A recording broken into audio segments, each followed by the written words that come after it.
Hello, welcome back to Hazel Jane Tarot, and today I'm bringing you a quick review of the Earth Wisdom Oracle. You can just about see the title there, picked out in sort of a metallic green on the cover of the box. So this is an oracle deck where the artwork is by Cristina Scagliotti, who I understand is an Italian artist who works in sort of a mixture of digital and traditional media. And the book is by Barbara Moore.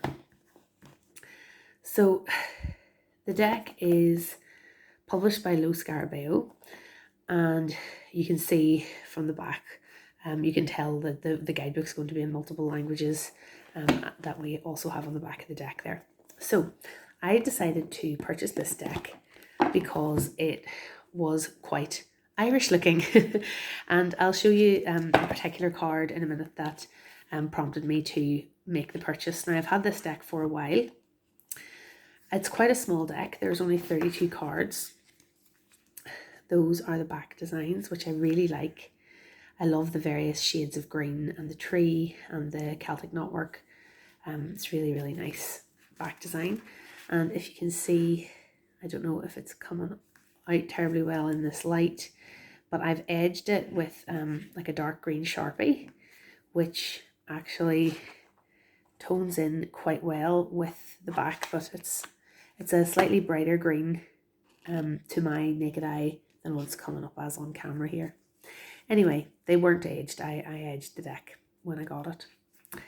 So these cards, they don't really show any historical Celtic or traditional mythical Celtic figures or anything like that. But what you do have is some very beautiful artwork that is obviously inspired by Celtic traditions and symbolism. So each card features a flower or a plant and a crystal, and they also include a Celtic symbol, and then you have a person in a scene. The connection between the picture and the keyword isn't always very obvious to the casual observer, but when you look at the guidebook by Barbara Moore, she very succinctly sums up what's happening in the image, and you can tell that there has been good communication between the deck creator and the artist who is doing the paintings and the writer of the guidebook. So I'll just do a quick flick through and show you the cards, because the art is very beautiful. And this is what really drew me to purchase the deck really in the first place. So it does kind of capture kind of a mythical Ireland, like the landscapes are in some part recognisably Irish landscapes, and the symbolism is recognisable, but it isn't really the real world. It's kind of this magical realm.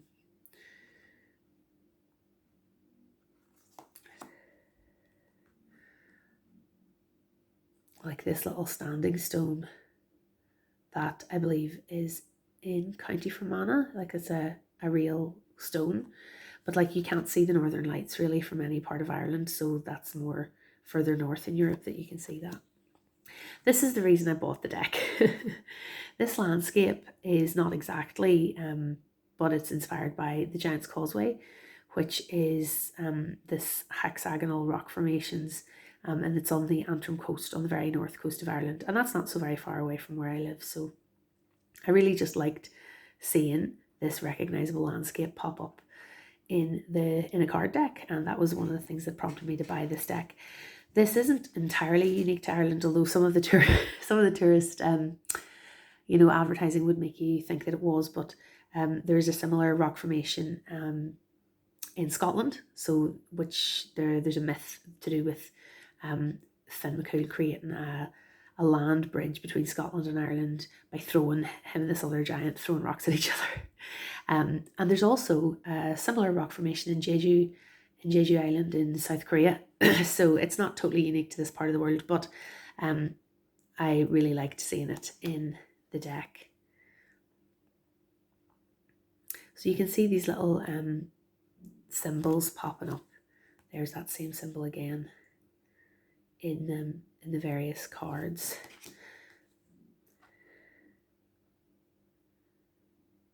So it's divine protection. This is one of my favorites. Look at that. Awareness. It's really beautiful. And this formation, it looks like a kind of a passage tomb, going into a central chamber where maybe that's the kind of ruin that you can find quite commonly in the Irish landscape, that maybe they were once roofed, but the roofs are gone. And so you've got the passageway with the walls on either side, and then the inner chamber, but it's open to the sky.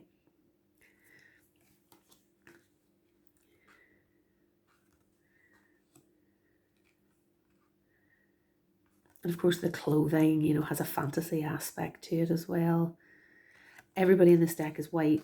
There's a little bit of age diversity, but it's not a real world. It's not a real world deck. It's very much a sort of Celtic fantasy. A lovely big dolmen in the background. I mean, that's a huge dolmen. I don't know if I've ever seen a dolmen that big.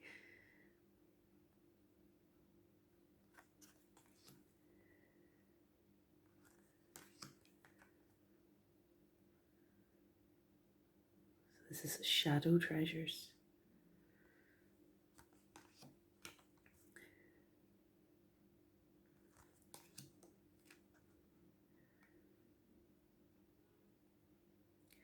I like this one. This reminds me of a dream I had once with the key and the door. Big picture. Heal thyself. Truth. The harp is one of the recurring images in this deck as well. You can see there's another harp.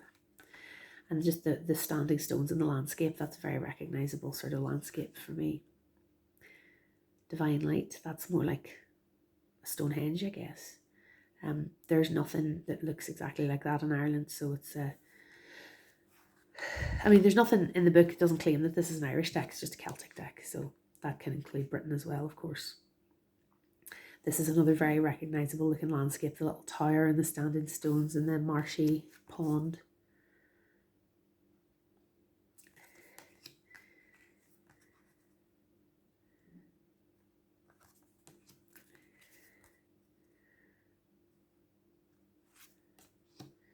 And prosperity is another lovely image. So it's quite a small deck, as you can see. The cardstock is quite flexible, and as you can see, it's kind of quite glossy. And they're Oracle, I would say standard Oracle size. So it's possible for me to riffle shuffle this little deck, but I would tend to mostly, because they're slightly bigger, because of the the Oracle size, I would tend to sort of just riffle the corners and squish it together that way.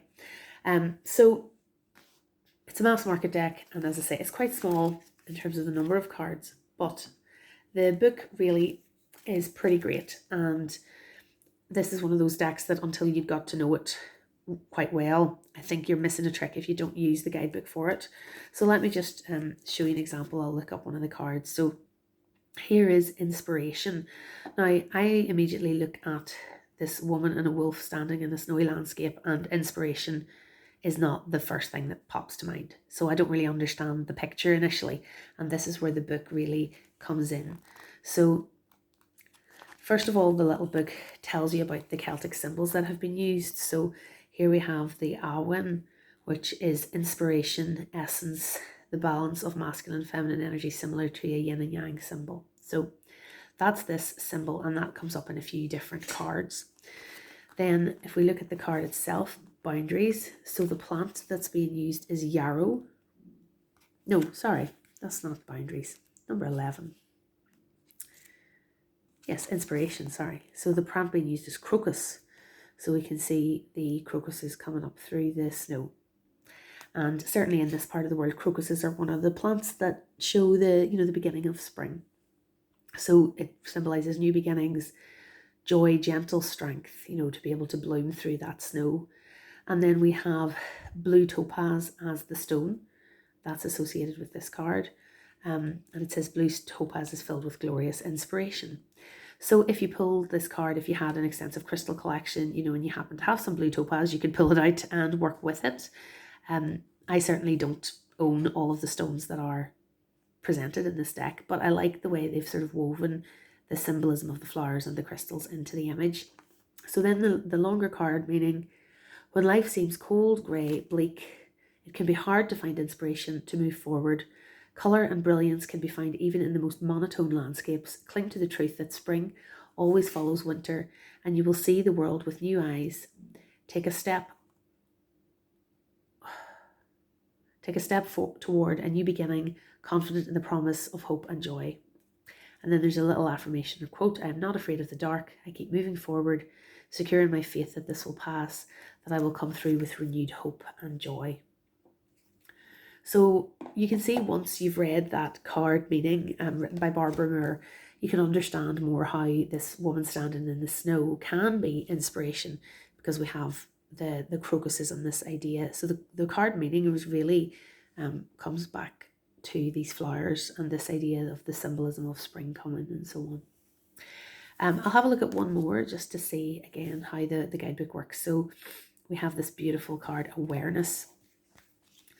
So here the Celtic symbol that's being used, which is just at the beginning of the guidebook, we have this 5 circle. So the 5-fold circle is the 4 elements united by an inner circle of love. So that's a really lovely symbol, which I haven't come across before I bought this deck. And then we have number 13. So the plants that are here are mugwort, and the stone is moonstone, which must be this up here. So mugwort aids dream work and develops and integrates and controls psychic abilities, and moonstone enhances extraordinary awareness. So this deck, when it says awareness, or this card, is all about sort of psychic awareness. There are whole worlds that are unseen by ordinary awareness. You have the capacity for extraordinary awareness. Work on developing your psychic skills and pay close attention to your dreams. Things are not always as they seem, and you will need all your senses, physical and metaphysical, in order to move forward. And then we have, I pay attention to the whole world, the seen and the unseen. I look below appearances to see the truth beneath. I continually strengthen my seeing skills. So that gives you a little bit of a flavour of the kind of messages that are with this deck. I would tend to use this maybe as a 1-card supplement to reading with other cards, like with a tarot deck.